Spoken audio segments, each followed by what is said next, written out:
Welcome. Let's explore the directory structure of Laravel that frequently we will visit and we will use in our project of smart expense keeping, where we build a application which is smartly record the expense and many things that we will cover in that application. And before moving, we need to understand the structure that the Laravel use. So we have a name of app name is a smart expands. Under that we have a source. So there are mainly three or four directories that we frequently use, and because it's a model view controller, in one directory it will set models, and at one it will set a controller, and the one directory will be for our views. So in app and in app we have a model which is business to take care of business flow, business logic, means a database, connect to database and fetch the records. So user is a model, so the model will be under app directory. And the http is for our under http controllers, middlewares and kernels. And we can define our middleware under this directory. So under middleware, so the default middleware for Laravel is auth and guest. And if you want to take more than two middlewares, so more than one middlewares in like application, somewhere application that we may require. So you can feel easily understand the business flow of e-shop, uh, e-commerce website where we need a front end, we need some user to log in in the back end we need a admin to handle that. So we will uh, can create multiple middleware to handle such scenario. But in our scenario, it's a basic a single mm, application, and we have do not have a user to log in. So middleware will be under that. And here it is the controller, the main part, which is all controller will be created under this directory. So app, http, http and controllers. And the default controller is this. And class controller extend base controller, it extends the base controller. So this is the default controller. And under auth there will be the controller for our login and forget password and register and reset password. So authentication, all authentication controllers are under that, which is the default. By default, Dara will have authentication system, so they provides the controllers under that. So we will create our all controller under this HTTP controllers directory. Okay, model controllers, and what else we will frequently use is our database to create migrations and seeders and factories. So validation for factories, we can create our factories for validation. So here is a user factory for it is a validation. So you can create a factory to forge your data, dummy data to database. We can create our also factory.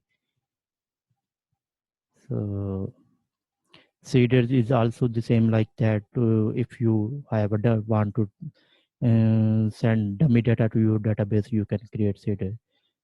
So main is the migration. So default is two migration is Laravel has created for one for users and one for password reset. So all our migration that deal with our data base. So we will create all that migrations under this table, database and migrations. So this will be the second directory that we'll frequently use in our project. And also the configuration directory is the main directory for all the configuration where we can set our configurations. So main is app. Some setting we will set in app and database. So under app, you can see we can set our app name. Now it is a Laravel, so you can define its your own name. Environment, variable production environment. So the environment we will the default is environment. If you want to set default things, you can set right here. So URL is localhost. If you when we go to a production environment, we can change it URL. So we can change our time zone.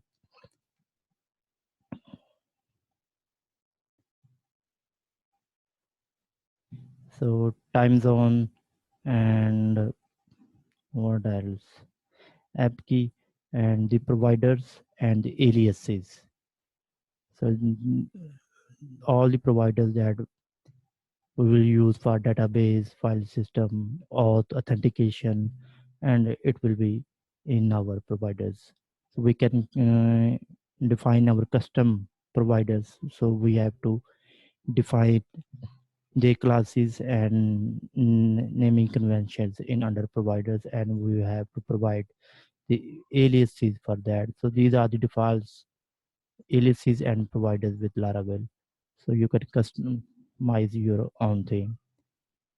Okay, and the next is the database, and default is MySQL, and we will go with MySQL database.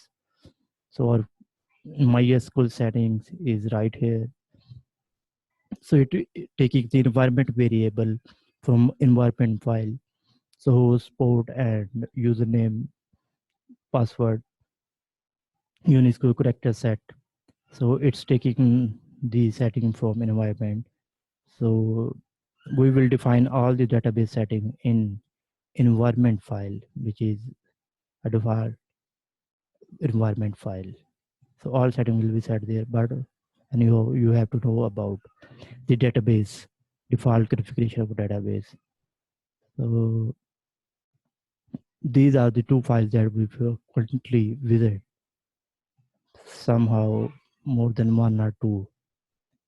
So database configuration and the controller is set. Okay, next directory will be the public.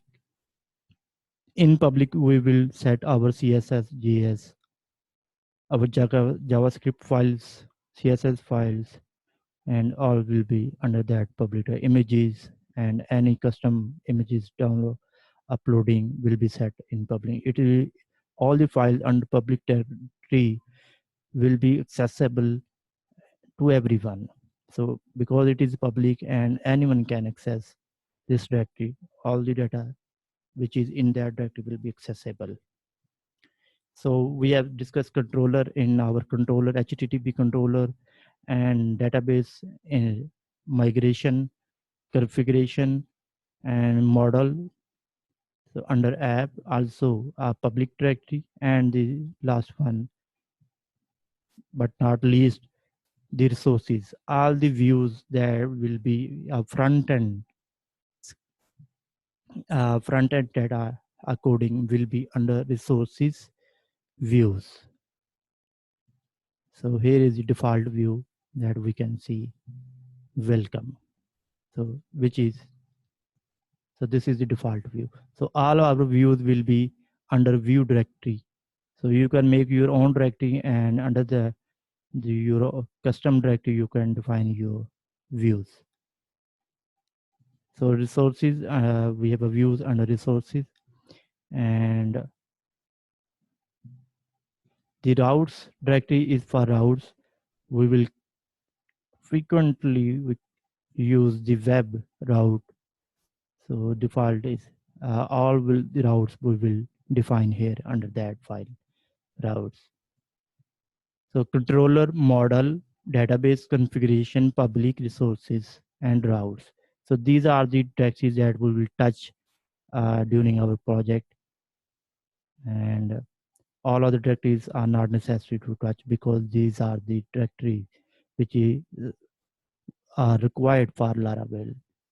So here is the environment file that we can see, or we can set our database, we can set our environment for local or production environment. So debugging is for local environment, we can set if by default the debugging is true. So all the bugs and error will be shown. If we go to a production development or a production environment, when we set it, so it will be false.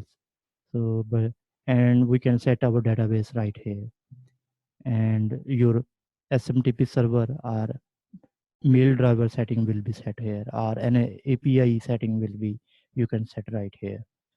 So environment file is very important. Okay, and what else? So these are the main directories that are touchable and we will see in future. So take care.